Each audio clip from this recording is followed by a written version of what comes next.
Good morning everybody and welcome to another video. I'm back in Iceland this weekend. Last year I was in Reykjavik and the south, which I've visited lots of times before. This time I'm in North Iceland. This is Akureyri, the second biggest settlement in Iceland. This is the first time I've been here. There's a new route with EasyJet, so I took the opportunity to come. But I've only got a couple of days here, so I'm going to have a look around the town for today, and then I've got a couple of excursions booked before I go home.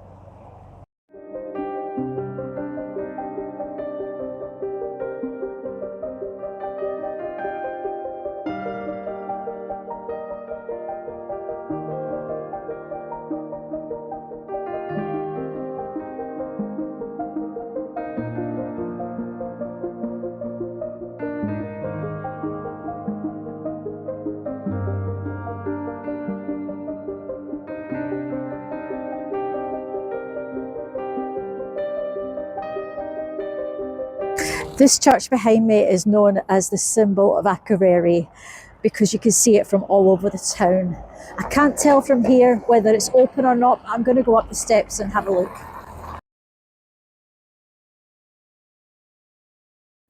So the church door wasn't open, but it was still worth coming up the stairs to have a look at this view.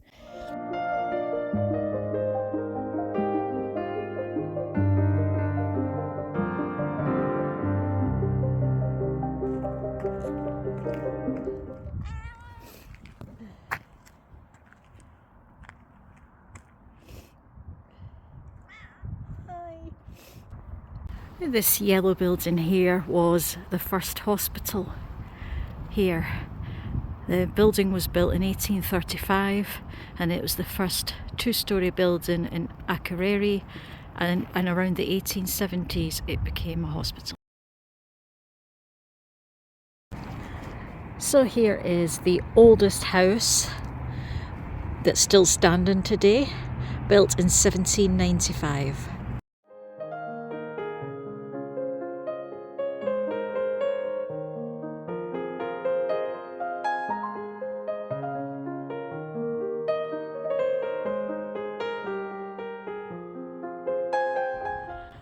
So these are the northernmost botanical gardens in the world, but at this time of year it's covered in snow, so there's not much to see at the moment.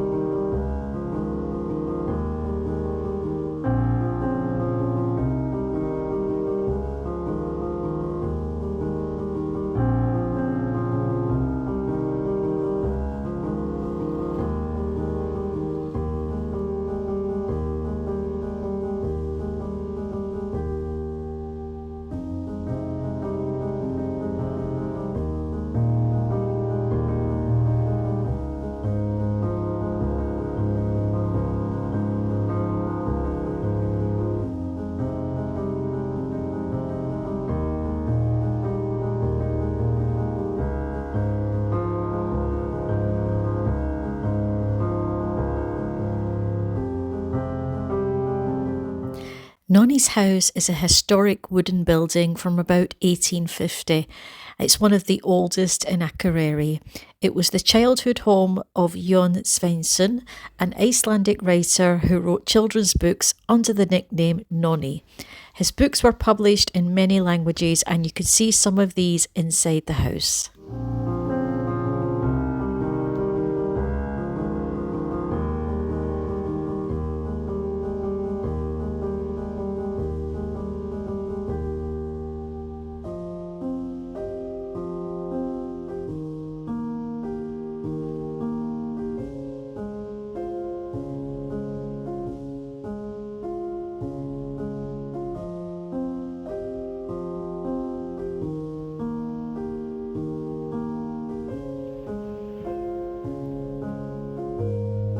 So I've just pulled open that trap door and there's a dark staircase down there, but I'm not going to go down it. I'm here on my own, so I don't know what's down there, and it looks very steep. I can't even see the bottom of it actually. It must be a cellar or something like that.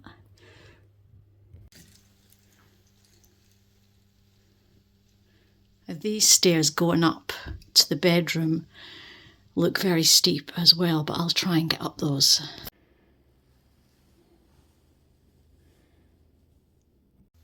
So the house seems tiny, but when you get inside, it's surprising that there's so many rooms. So there are actually 3 rooms upstairs.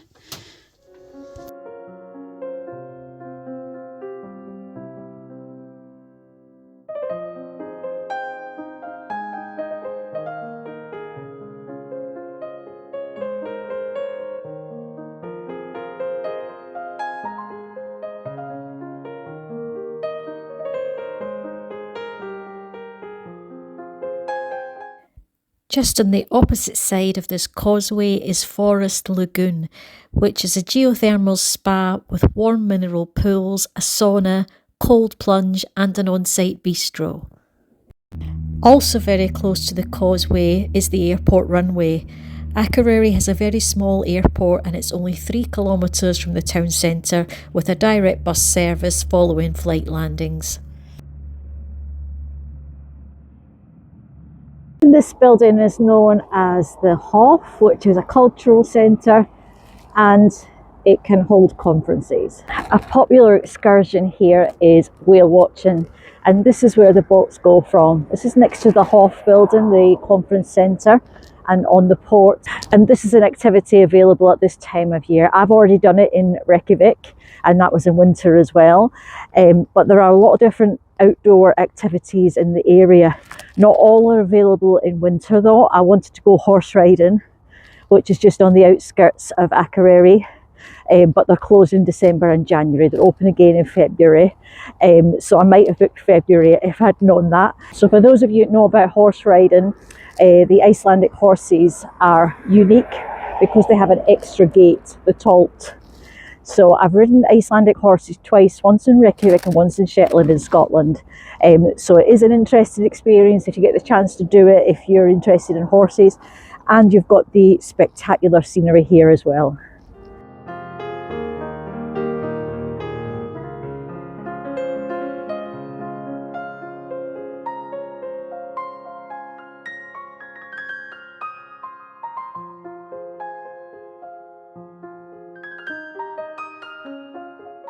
So just behind me there you can see the 2 points of the church there sticking up. That's the church I went to yesterday.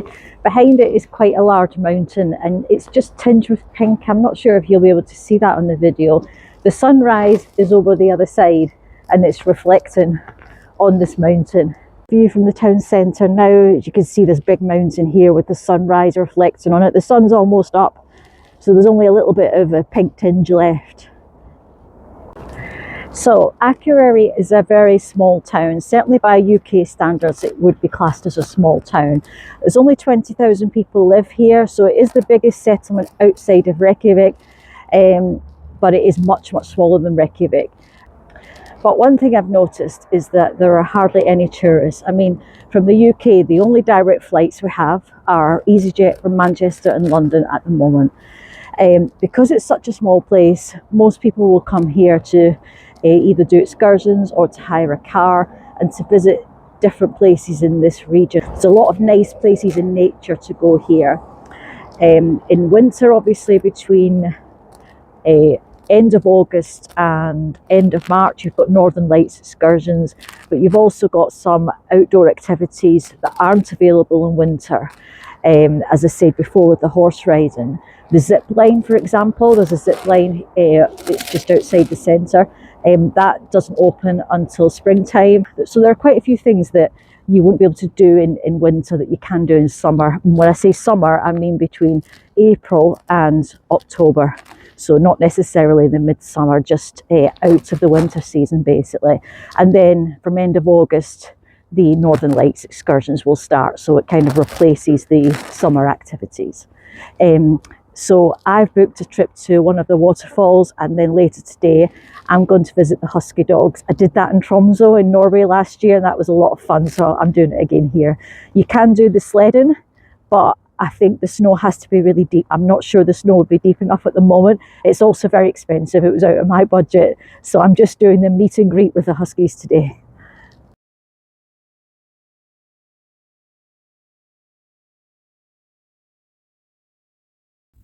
Next, I went on a trip to Go Husky, which is a family-run husky dog business.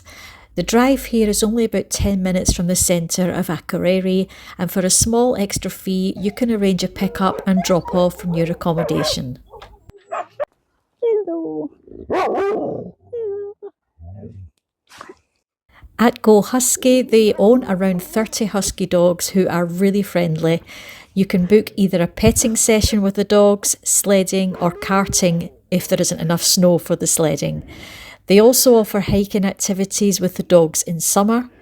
I booked the petting session and spent some time with the dogs outside in the yard, and then we went inside to sit with the dogs and to take more pictures with them.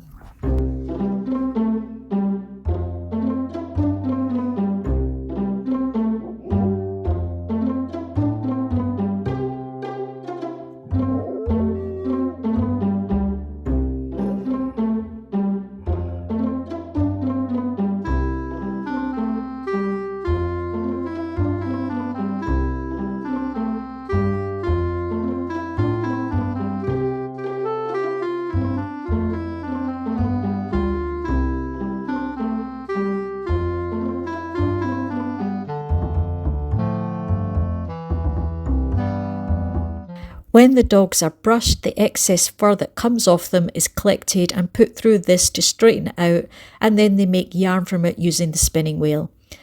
They then are able to knit products from the yarn. I bought this knitted keychain, which is handy to hold my keys when I'm carrying several bags.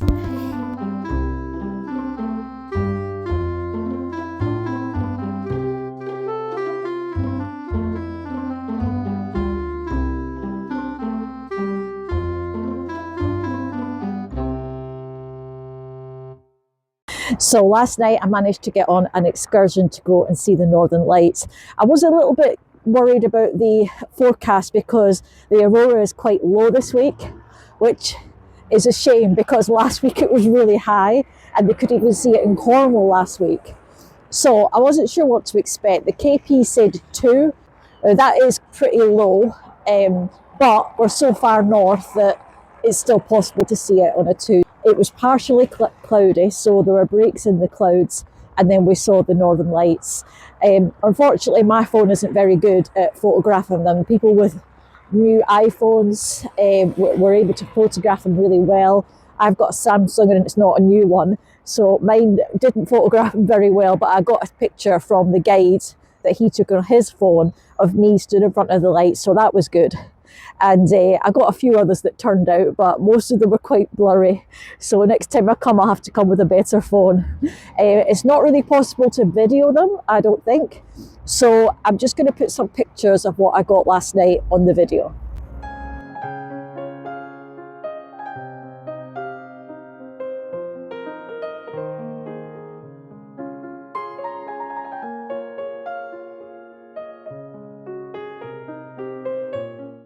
My hotel was the Hotel Akureyri.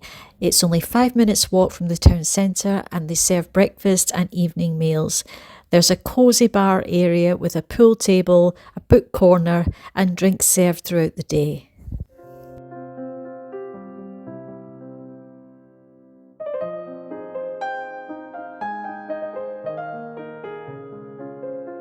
So even though Akureyri is a small town, it's got a lot of options for eating out, from small cafes to higher end restaurants. On this street I'm stood on now, I can see a Chinese and a Thai restaurant. Obviously there's a lot of places selling Icelandic food, including my hotel, Hotel Akureyri. They have a 6-course evening menu. And if you just want something small, like drinks, crisps, chocolate, snacks, behind me is a petrol station with a shop, and the town centre, that's probably the best place to go. There's another one on the waterfront. I couldn't see any grocery shops right in the centre where the main shopping street is. So yesterday I went to a grocery shop, but it was probably about 1 kilometre outside the centre. So they seem to be dotted around the outskirts. And the one I went to was about the size of like maybe a co-op, a medium-sized co-op at home. If you're just looking for a sandwich or a snack, drinks, anything like that, apart from the petrol station, there's a Subway here just behind me. There. So that's not too expensive either. So that's a good place to get your lunch if you're on a budget. So I'm back in the same cafe as yesterday. This is Cafe Elise, and they have the same soup on as yesterday, which is the best soup I've tasted in years. So I'm going to have it again. And the soup is absolutely delicious. It's sweet potato, very creamy and slightly spicy.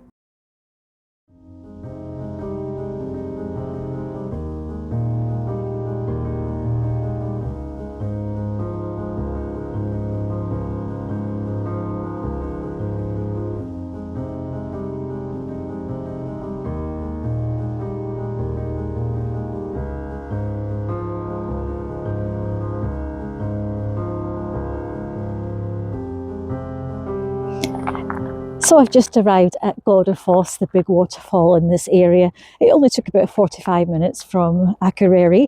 On this site you've got a cafe, which is the black building just behind me there with toilets in, so there's some facilities here. I would recommend using spikes on your shoes. I've got some on now because it is slippy here and the paths haven't all been cleared of ice. So I'm just going to walk down to the big falls. It should only take me about 5 minutes.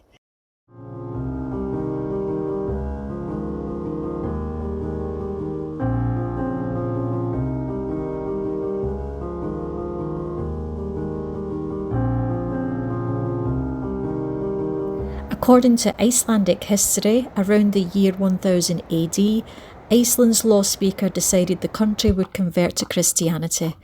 Legend says that after making this decision, he threw statues of the Old Norse gods into this waterfall. The name of the waterfall translates to God's Waterfall. It's one of Iceland's most spectacular waterfalls with several walking paths and viewing platforms.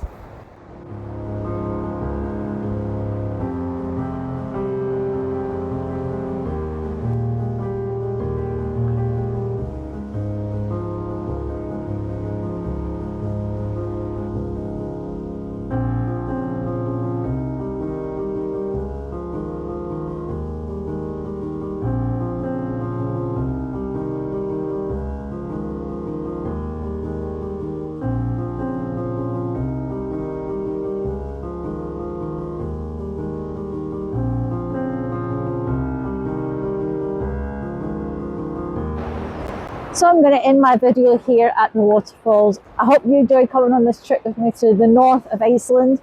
If you like Iceland, I've got another video of Reykjavik in the south and also some other winter trips to northern Norway, which I did last year.